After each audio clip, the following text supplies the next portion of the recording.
ॐ सहनाववतु सहनौ भुनक्तु सह वीर्यं करवावहै तेजस्विनावधीतमस्तु मा विद्विषावहै।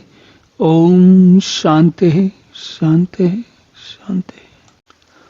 हरि ओम। भगवान आगे कहते हैं, सत्वात् संजायते ज्ञानम रजसः लोभा एव च प्रमाद मोहौ तमसा भवता अज्ञानम एव च। तो अब तक हमारे मन में ये बात बड़ी स्पष्ट हो चुकी होनी चाहिए कि सत्व गुण से ज्ञान उत्पन्न होता है और रजोगुण से निस्संदेह लोभ, और तमोगुण से प्रमाद और मोह और अज्ञान। तो तमोगुण से तो सबसे अधिक दूर रहने की आवश्यकता है, क्योंकि उसमें सबसे ज़्यादा समस्या की समस्या है। अज्ञान है, मोह है और प्रमाद है।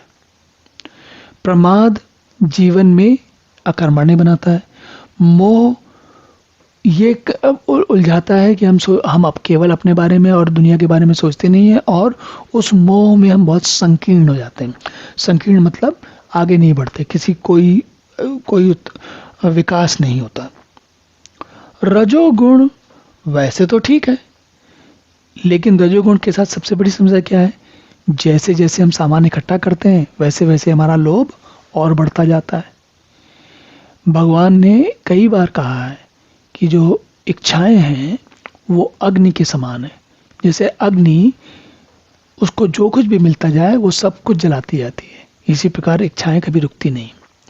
जैसे जैसे इच्छाएं पूरी होती जाती हैं वैसे वैसे और नई नई इच्छाएं, और उन नई नई इच्छाओं से नया नया लोभ बढ़ता जाता है। और ये हमको बहुत से लोग, ये समझना इतना कठिन है नहीं, लेकिन व्यक्ति कभी कभी ये तथ्य सामने होता है, लेकिन आदमी सोचता है कि वह ज़्यादा समझदार है और बाकी लोग नहीं समझते। और सत्व गुण से ज्ञान उत्पन्न होता है। तो जो सीढ़ियां हैं वो ये बताती हैं कि तमोगुण अगर है व्यक्ति में, तो तमोगुण से तो बेहतर है, अच्छा है कि रजोगुण हो। उससे तो निस्संदेह रजोगुण अच्छा है, और रजोगुण से अच्छा सत्वगुण है, क्योंकि सत्वगुण से ज्ञान उत्पन्न होता है। और जब ज्ञान उत्पन्न होता है तो आपको आगे बढ़ने की इच्छा होती है। आप आध्यात्मिक आध्यात्म का ज्ञान बात जो होता है वो भी ज्ञान ही है। तो यदि ज्ञान नहीं है, मतलब जैसे तमस है, तो आपको आध्यात्मिक ज्ञान होने की कोई स्थिति उत्पन्न होने वाली नहीं, कोई ऐसी परिस्थिति नहीं है।